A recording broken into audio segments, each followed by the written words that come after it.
So after once you have login, click on the courses. There you can see course list, and in this course list you can see wide range of courses. Click on play course.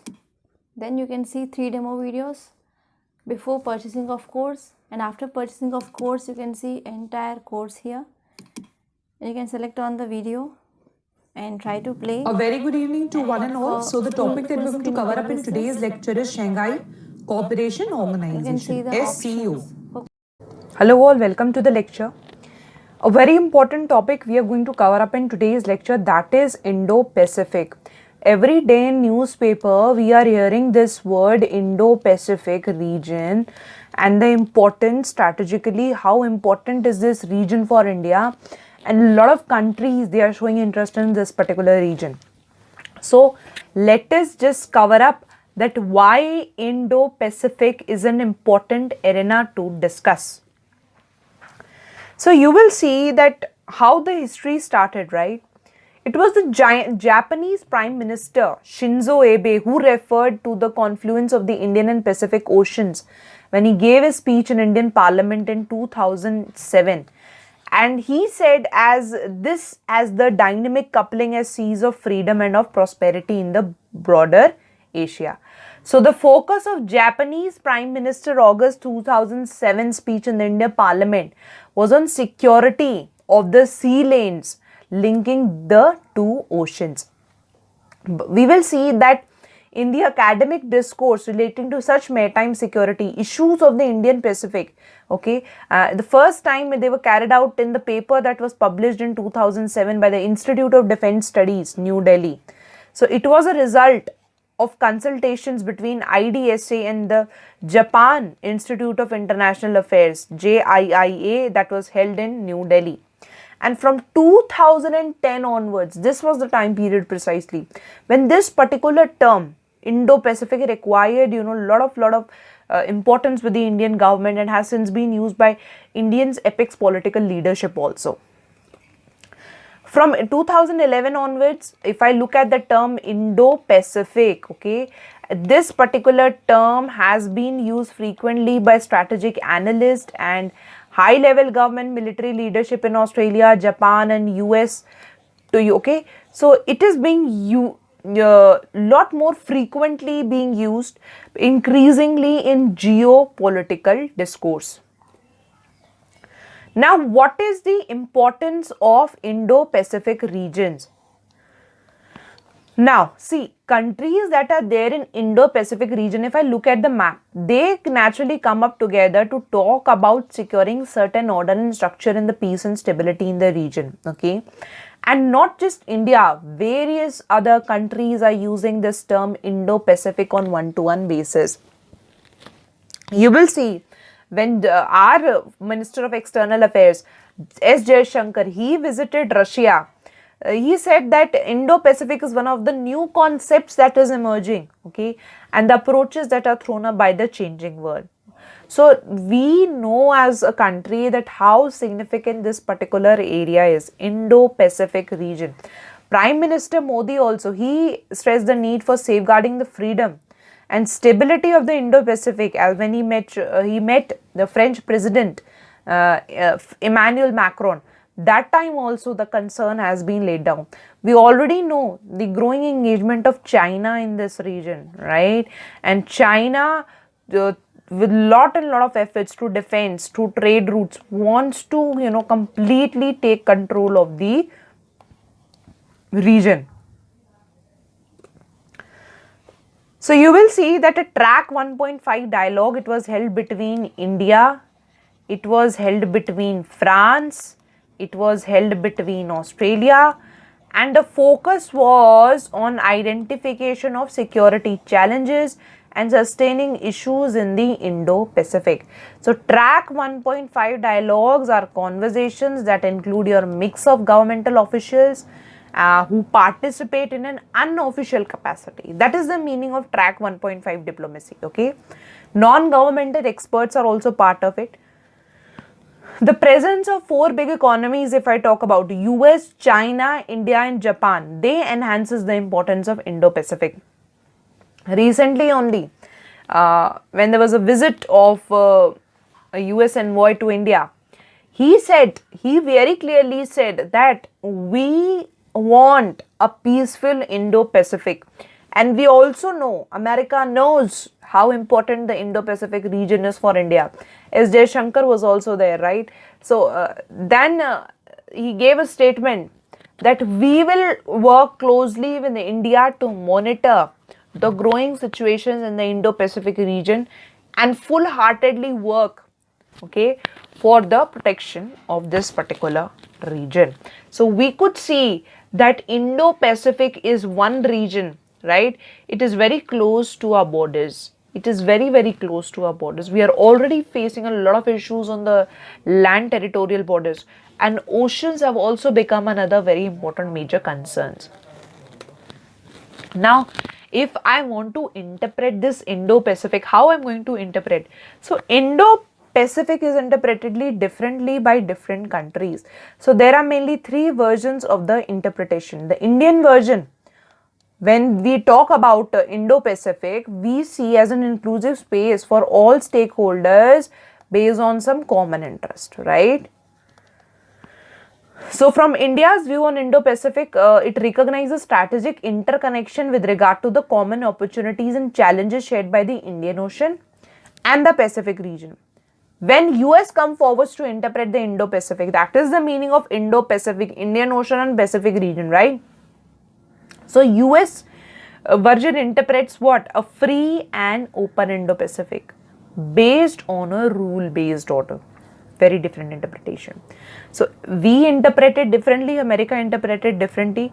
So, you will see that US version of Indo-Pacific extends from the Pacific shores of America to your Bay of Bengal only. While when we are talking about Indian version, it includes the area up to the shore of your Eastern Africa. So, not many countries subscribe to the version. So, my interpretation, India's interpretation of Indo-Pacific and what America interpreted is, that is quite different. Another version is that is by ASEAN, okay. So, third version is which is implemented by the ASEAN, a model based on, you will see association, unlike the rules based order that is prescribed by US and to India as well, okay. So, you will see ASEAN, they argue for the political cooperation with China and of merely treating it as any other stakeholder. So, that is a basic concern. What is the string of pearls project of China? To cover up the Indo-Pacific region, right? So, you will see that many ASEAN countries, they are economically financed by China, right? Chinese aid, they are working on Chinese aid. So, they will definitely take a position that is in favor of China. And China is the largest trading partner of ASEAN countries. So, how will not they support China then? Okay. So, this is one basic concern if we look at that ASEAN, the countries in the ASEAN. India emphasizes on the centralism and major role of ASEAN in the securitization of Indo-Pacific with respect to the policy of Act East. But if I look at what it is going on, because the borders are being shared with China and the growing indulgence of China in the region from trade perspective, defense perspective, is definitely a big concern for India. And from different perspective, ASEAN, it seems to realize the need for India to balance China. It's India versus China. India needs to balance China, okay? And we need to balance the region because strategically the region is important for us. So, how can we let go this particular region? And definitely USA, America is always on India's side in this matter because America understands Indo-Pacific. What was the purpose of when Quad was established? The basic purpose was the stability in the Indo-Pacific, right? India, Australia, Japan and America, they joined together hands in Quad. What is Quad? Stability for the Indo-Pacific region. So, Indian version lies at the center with the US and the ASEAN version of interpretation of your Indo-Pacific. It's right and left. Right? It's not something we can say stable, but ASEAN countries definitely they are going to favor China. So, India is constantly pursuing to balance the three narratives, okay, with the support of our engagement. We are engaging, as I told you, Australia, Japan, America, right? And also another important country that we are engaging with is France. So is Indo-Pacific a major transition of the international political order? See, international liberal order that was once led by America, it lasted around 75 years. And it was China who was the largest beneficiary of this particular order in terms of growth and trade and investment, if I talk about. Look at the rapid expansion China has done its own economy, developing various sectors. The center of gravity of global politics and trade remain across the Atlantic Ocean until the beginning of the Cold War. You will see later it was substituted with Asia Pacific. Then it was basically to exclude your Indian interest, particularly in the backdrop of the Cold War. So at present, the liberal order is transforming itself as a country such as US is looking differently at international politics. Everything has changed. America was once trusted in Afghanistan. Now America is not, right? So the transition from Asia Pacific to Indo-Pacific is viewed as a shifting of center of gravity of international policy towards Asia. Talking about Russia, Russia was not happy with the formation of Quad, nor Russia is happy with this particular term, Indo-Pacific. Russia does not want India's name in this region. So Russia is not satisfied with this term. Russia has a concern, definitely, though Russia might say that we are always a supporter of India, but when it comes to Indo-Pacific, where is Russia's stand? Definitely China. So it also signifies a shift in the balance of power and the fulcrum of geopolitics. Okay, so what is the reason behind this shift? See, China is emerging as an aggressive player, particularly in the context of changing stand of ASEAN countries. So you will see that under the presidency of Donald Trump, the US was showing a withdrawal tendency with regards to international alliances, if I talk about, okay. But now Joe Biden is there, but things are changing. There are a lot of new things that are coming up on the table, and we could see Quad taking up heights now, right, under Joe Biden administration. So according to India, the sea lanes of Indo-Pacific, they are vital for communication and they are nobody's property. India is very much clear on this particular notion. What is India's vision towards Indo-Pacific? India's vision for Indo-Pacific, it is open, it is integrated and balanced in nature. Okay, what is this open, integrated and balanced? Firstly, when I say open, what is the meaning of open? India does not want any hegemonic power in the Indo-Pacific. India is very clear about it. Okay, and it is a significant aspect in the context of China's PLA Navy attempting to replace the US presence which has predominated in the region. Okay, China's growing presence in South China Sea is a concern for Japan also, and plus Indian Ocean. This is a basic concern.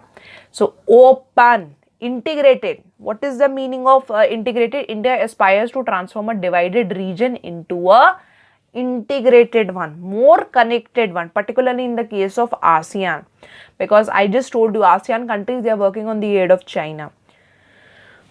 Balanced. What do I mean by balance? India's vision is based on multipolar world, right? That will be working with other countries and a multipolar Asia. In such an order, no major power will take over vital economic and trade route. India also wishes for the democratization of the region. So in the last 10 to 15 years, the region has transformed from an American lake to a situation of Chinese assertion of power, and we clearly know that how much China's assertion and power is growing up in the region. So the US had to accept that only a war could dislodge China from the South China Sea, and we very clearly know that recently also, if I talk about Russia and Ukraine war, where is China's stand? It's definitely with Russia. Russia is a supporter of China's Indo-Pacific ideas. Why will not then China come forward to support Russia? So definitely, if India needs to counter Chinese aggression in the growing region, India needs America, right? Basic concern that in America, you have to look things from all interconnected perspective. Recently also, Joe Biden said that India has to take a stand. We are working on the stabilization of Indo-Pacific, right? And how can we not accept India to take a particular stand for the US-Ukraine war. And even India's purchasing of oil from Russia was taken as a concern, right? So India needs to take a stand, but India's stand is somewhat neutral in this aspect because India is abstaining to vote against Russia. So that is something can hamper the relationship. But India should not forget that in this particular diplomacy, Russia is of basic concern for India, right? Now, what are the views of other nations towards Indo-Pacific? See, there was a transition of terminology from Asia-Pacific to your Indo-Pacific, and basically it aimed at including India. So it shows that global community has started to accept India's norms and its emergence as the important power. In 1999 itself, the then US President Bill Clinton, he expressed that 21st century will belong to India and China, and a prediction stemming out of conditions that were prevailing in India. So recently, when US renamed the Asia Pacific Command to Indo-Pacific Command, it was a big transition that was made in terms of your military organizations. So India-US relations has also been promising growth in the past 20 years in spite of problems any two big countries are facing. But a lot of things that need to be done. If I talk about India-China relationship also, we are moving towards more of aggression rather than on building more of conscience and cooperation in the relations. So we will see that some of the traditional lies of USA, they are looking towards in India. Why? To counterbalance the withdrawal policy of USA. And USA is also searching for other countries to share some responsibilities, right? Quad is also another mechanism we can call for. So you will see most of the regional powers such as the USA, Australia, Japan and Indonesia, they view Indo-Pacific as merely an addition of India to the Asia Pacific. So how India is being looked by other countries as an outlier. And it lays focus on India's role in maritime domain, very, very important. South China Sea, East China Sea, going important concerns area. We are doing a lot of investment for the army. What about the Navy? There is a lot of things. Recently, there was an article that Air Force and Navy, they need to be a lot of investment. We are already purchasing a lot of things for the army, but for the maritime domain also, we need to look forward beyond several aspects, okay? Challenges that are posed by China in Indo-Pacific. So China is power player in international diplomacy, and it is threatening that political order in the region. So China is asserting itself in the IP by supplying military Indo-Pacific. Basically, IP by I mean Indo-Pacific. You know, it is supplying equipments to Bangladesh, Thailand. 3 submarines have been delivered. Myanmar, Sri Lanka. China claims that they are rising in a peaceful bay, but look at how the way it is supplying arms to the neighboring countries. But they are failing to address the concerns that India has. So nobody knows how China is going to come up next. So China is also accused of colonizing the region. As you will see the rising debts of the neighboring countries. Look at the situation of Sri Lanka right now. Such a condition that people, they are, completely unemployed. The factories are shut down. The prices of foods have increased. And the power cuts are for 13 to 14 hours. The economy is such in a stagnant pace. And lot of issues. So you will see that the debts that are rising of these countries, and India has come forward to help Sri Lanka and provide humanitarian aid. China's policy, if I look in the Indo-Pacific region, they are popular for uncertainty and swinging from one extreme to another. So this is, as you know, it was evident from the slogan that once came up in their cultural revolution. Okay, the Chinese cultural revolution, let 100 flowers bloom. So China's policy is popular for the uncertainty, for the swinging from one extreme to the another extreme, and that too very swiftly. Okay, so you will see that, when Quad was formed, countries like Australia came forward, Japan came forward. Japan knows South China Sea, another domain that China wants to grow in.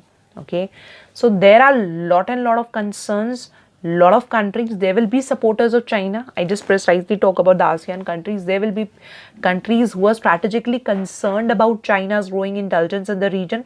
So from two perspectives, we have to look into the matter. Other challenges, so challenges in the Indo-Pacific are not just about securing your trade routes. Another concern is your terrorism, right? And terrorism can enter India through sea routes also, okay?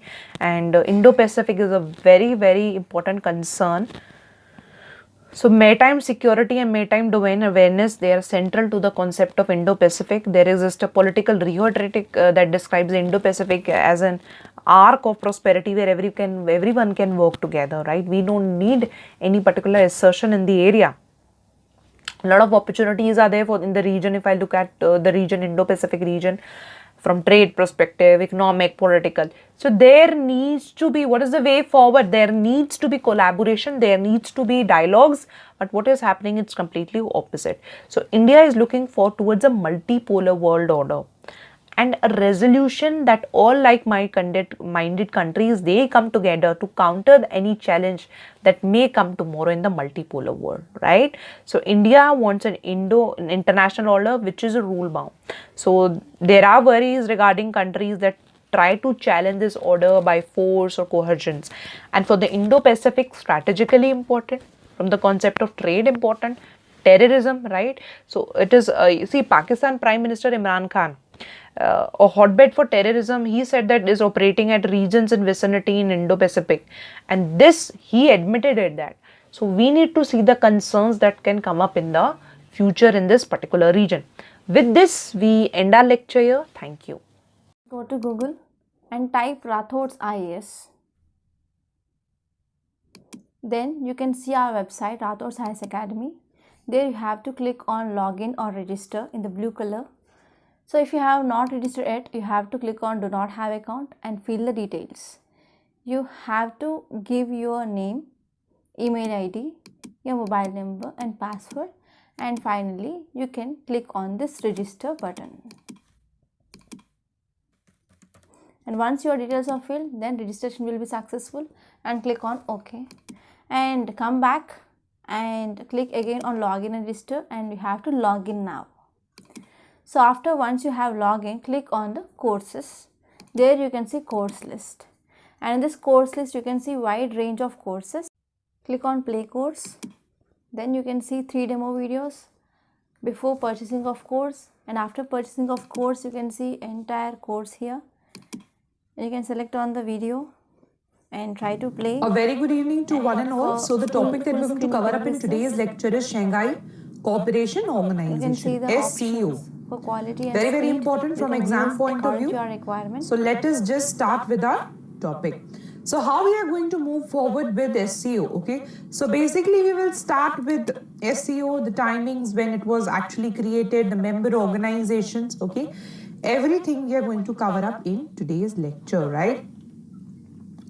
Let us start. Talking about SCO, what is actually SCO?